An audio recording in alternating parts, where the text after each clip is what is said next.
While witnessing someone at Fox News criticizing Donald Trump is as rare as witnessing Donald Trump make a cogent point, time to time, Shep Smith does call Trump out. And the latest case involves Trump and his attempt to make it appear as though his administration is great for the environment. In fact, he made that case, or attempted to make that case, yesterday in a speech. Take a look. A strong economy is vital to maintaining a healthy environment.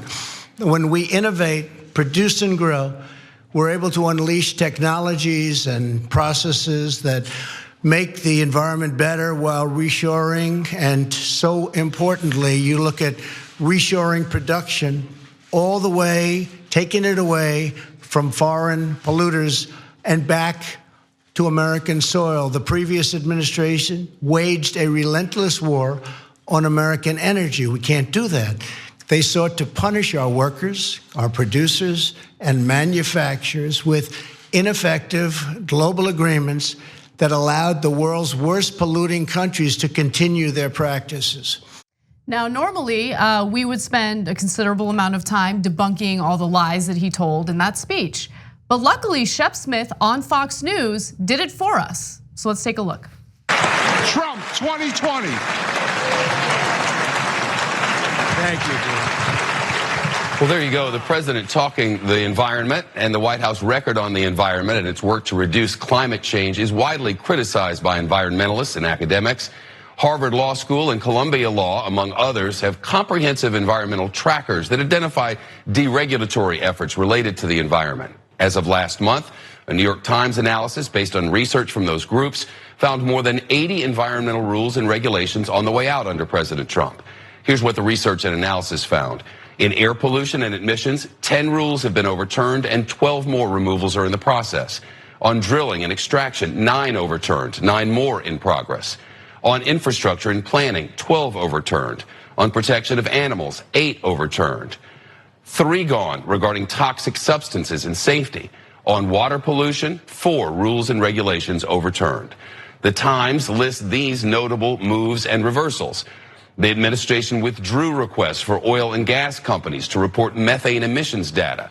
It loosened decades-old rule designed to limit toxic emissions from major industrial polluters. It stopped enforcing a 2015 rule that would have phased out the use of hydrofluorocarbons. The administration has proposed weakening Obama-era fuel economy standards for cars and light trucks, and the Clean Power Plan, which restricted emissions from coal-fired plants. Well then.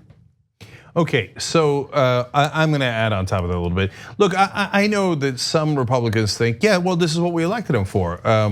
The Koch brothers think that because they're among the top polluters, and a lot of his top donors think that. But even some regular Republicans are like, yeah, man, one of the things that he read out of the 80 protections, 4 of them were protecting animals. We don't care about animals. Poison the dogs, yeah. I don't know if they say that exactly, I'm paraphrasing. But I know that when it's caribou or anyone else with a spotted owl, they love to make fun like, who cares about the owl and the caribou? Kill him, Okay, you guys are the good guys, I could tell. Anyway, but if you're in that camp and you don't care about anything but humans, the other 76 apply to humans. And so now we are allowing for more toxic emissions into the water that your kids might be going into and the air that we're all breathing. So the air doesn't just go to blue states. The toxic pollution doesn't just go to Democratic voters. Actually, more often than not, it goes into red states and to people who voted for Republicans. Places like Arkansas, et cetera, Mississippi have higher degrees of pollution. Unfortunately, areas that have coal, horrible pollution that is now running far more rampant, affecting the people who voted for Trump the most. And Trump doesn't care about that. He cares about the money and the donors. And so he screwed you guys over. So if you think Shep Smith is trying to be unfair to you, you don't get it. He's trying to help you, even if you're a conservative, maybe even more so if you're a conservative voter, because it's your kids and you guys that have to breathe that air so that Trump's donors can get richer. So that's what he's trying to point out. And of course, Trump's also wrong about Obama. Obama wasn't very good on this either. At the very end of his administration, he did some executive rules that were positive, but he bragged constantly about doing all of the above strategy on energy, including coal and oil and natural gas. And yes, he did make America the #1 producer of fossil fuels in the world. And so if you're a Republican or a conservative or a corporate donor, you love that. And so as a progressive, I don't love that, but you at least have to be accurate about what he did. So Trump is criticizing him for all the wrong reasons, pretending he did a war on American energy when he did the exact opposite. And while Trump's voters may have voted for him specifically to deregulate environmental protections, and if they don't care about environmental protections, that's one thing, but they certainly did vote for him to do something about immigration, right? And look, there are already studies indicating that climate change is contributing to the migrant crisis.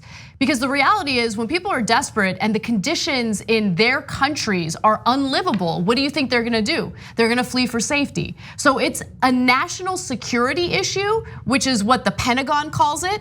But the Trump administration and the short-sighted right-wing voters in America are unable to see that. This is a huge problem, not just for our quality of life when it comes to the water that we drink and the air that we breathe, but also when it comes to other geopolitical issues as well.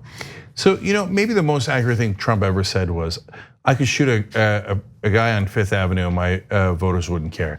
Because what he had realized there was, my voters don't care about facts. All they care about is feelings. And so I could pollute their own family. I could poison their kids with toxic water and air, and they won't care. I can make immigration and the number of people crossing without documents the worst it's been in 13 years, and they won't care. I won't build a wall, and they won't care. I'll give away everything to the corporations who are bringing that pollution into your family's life, and they won't raise your wages at all, and they won't care. And I'll give $2 trillion in taxes to the rich, and they won't care. The only thing they care about is their feelings, and their feelings are one of frustration and anger and fear. So I just press that fear button. I go, ooh, Latinos, ooh, Muslims, and I get them all afraid, because conservatives are mainly afraid, and I get them angry, and then they don't give a damn what I do.